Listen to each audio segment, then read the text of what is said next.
ಉಪಸ್ಥಿತರಿರುವ ತೀರ್ಪುಗಾರರಿಗೆ ಹಾಗೂ ನನ್ನ ಸಹಪಾಠಿಗಳಿಗೆ ನನ್ನ ನಮಸ್ಕಾರಗಳು. ನಾನು ಇಲ್ಲಿ ಧಾರ್ಮಿಕ ಪಠಣವನ್ನು ಪಠಿಸಲು ಬಂದಿದ್ದೇನೆ. ನನ್ನ ಹೆಸರು ಜಯಲಕ್ಷ್ಮಿ. ನಾನು 7ನೇ ತರಗತಿ SRVS ಶಾಲೆಯಲ್ಲಿ ವಿದ್ಯಾಭ್ಯಾಸ ಮಾಡುತ್ತಿದ್ದೇನೆ. ಓಂ ಪರಮಾತ್ಮನೇ ನಮಃ.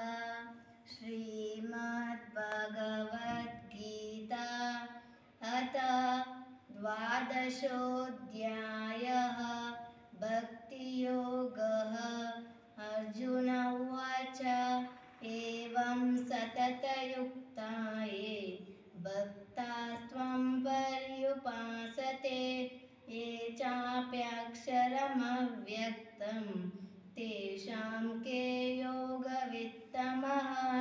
श्रीभगवान् उवाच मय्यावेश्य मनो ये मां नित्ययुक्ता उपासते श्रद्धया परयोपेतः ते मे युक्ततमा मतः.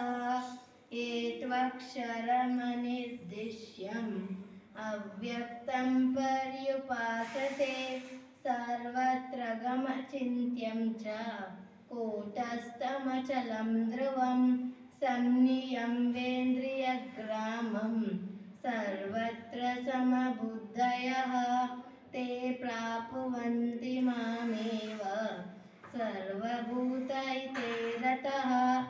क्लेशोऽधिकतरस्तेषाम् अव्यक्तसक्तचेतसाम् अव्यक्ता हि गतिर्दुःखं देहवद्भिरवाप्यते.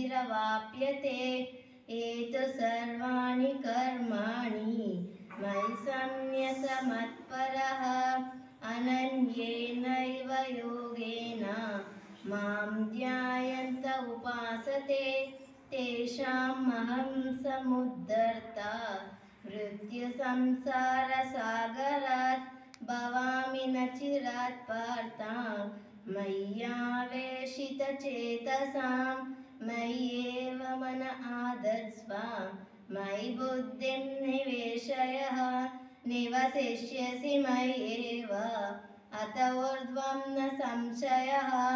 अत चित्तं समादातुं न शक्नोषि मयि स्थिरम् अभ्यासयोगेन ततः मामिच्छाप्तुं धनञ्जय. अभ्यासेऽप्यसमर्थोऽसि मत्कर्म परमो भव. मदर्थमपि कर्माणि कुर्वन् सिद्धिमवाप्स्यसि. ಧನ್ಯವಾದಗಳು.